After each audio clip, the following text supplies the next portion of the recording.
Kenneth Starr has stepped down as not only the president of Baylor University, but also the full-time chancellor of Baylor University. The reason why he made this decision is because of the fact that Baylor has been dealing with sexual assault scandals, and investigations, independent investigations, have shown that they have covered up these issues and also failed to comply with the federal government when it comes to Title IX standards. Now, before I get into the details of that, let's go to the video of Kenneth Starr, the man who aggressively went after Bill Clinton, and see what his reasons are for stepping down.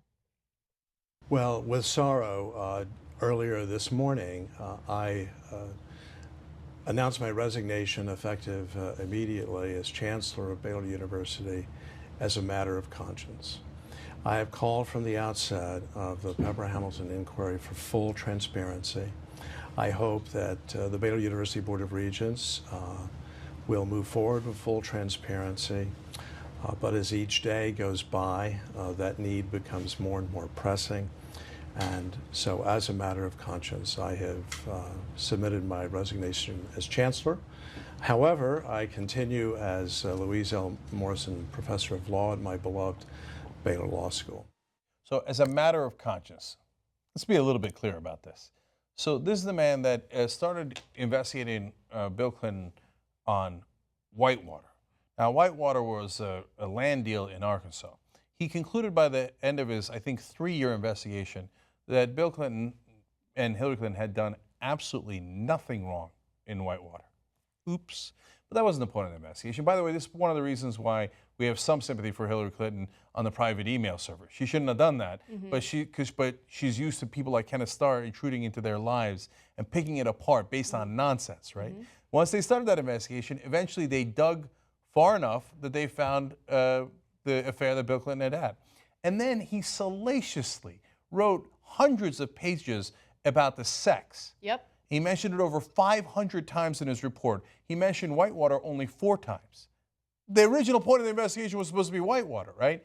And he talked about the cigar, and he talked about the dress. He talked about where the semen landed. Yeah, I mean, Okay. because he was politically motivated, he went after Bill Clinton aggressively for those reasons, right? But you have to understand that as president and chancellor of Baylor, he did nothing to help these sexual assault victims who came forward. Now, some of you who are super skeptical of female students coming forward and saying that they were victims of sexual assault think that the women are making it up. But in the case of Baylor University, there were several players in the football team that not only got indicted, they got convicted of sexual assault. So let's get into the details of that, okay? So there was Tevin Elliott. He was sentenced to 20 years in prison on January 23rd of 2014 for 2 counts of sexual assault against a former Baylor athlete, okay, female athlete. Baylor defensive end Sam Ukwachu was found guilty of sexual assault by a Texas court in August of 2015. This story is actually really incredible because he was from Boise, and no other football team in the country wanted to accept him except for Baylor. Baylor decided, all right, you know, he's facing charges for sexual assault. He's going to be indicted, but we're going to accept him anyway.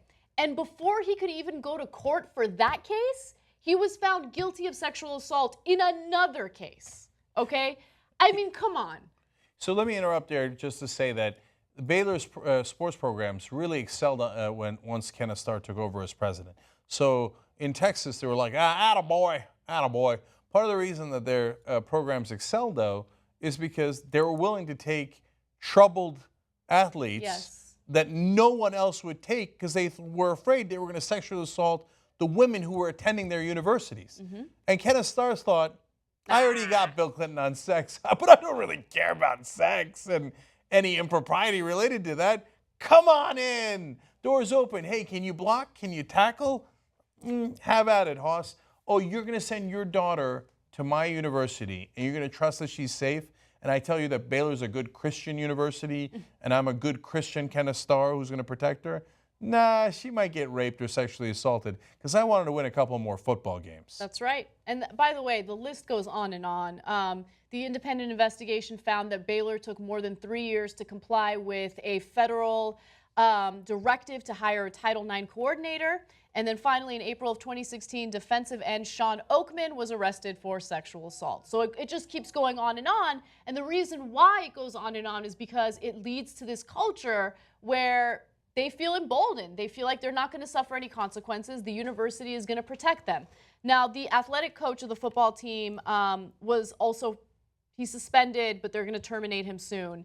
And Starr defended him, and he's like, "What? I mean, he's a great guy. He's a father figure to these people. You know, they didn't consult with me before they decided to suspend him." Yeah, he's not a father figure to the women who were sexually assaulted, though. Yeah. And so, look, finally, Starr recently came out and said about the Bill Clinton fiasco, he's like, "Oh yeah," he calls it the unpleasantness, the unpleasantness we had there, right? Yet there's unpleasantness on his own campus, sexual assault and otherwise. He conveniently didn't see that. And he says, you know, I didn't know of any of this stuff, but a captain's got to go down with its ship. Like as if he's the hero still of this story, right? Like, oh, well, I didn't do it, but conveniently, when I came in, we started getting all these kids who had trouble and we thought might commit crimes, but we took them in anyway. But I didn't do it. But I'll be heroic and the captain will go down with the ship. Okay? Yeah, let me read you that quote because it's the most unbearable thing. Starr added that he didn't know what was happening regarding allegations of Baylor's mishandling of sexual assault allegations, but he willingly accepted responsibility. And as you mentioned, the captain goes down with the ship, as if he's some sort of hero. By the way, what did he have to say about the football coach, Art Briles, who obviously was part of this and was covering things up? What he is an iconic father figure who is a genius. Wow. Yeah. Okay. Okay. And then when asked about Trump, he said, well, you know, I'm worried about the coarsening of the culture. So like now he wants to be celebrated for saying he's a little worried about Trump. Yeah. Okay. But Kenneth Starr, who coarsened the culture? We didn't have to know about all the sexual dealings of the president. That had nothing to do with a land deal in Arkansas. But you decided to pry into that anyway and tell everybody what they were doing with cigars and what they were doing with all the different types of sex that they were having. You coarsened that culture. So don't come on here pretending to be some sort of reluctant hero at the end, falling on his own sword. You're the one who created the sword in the first place.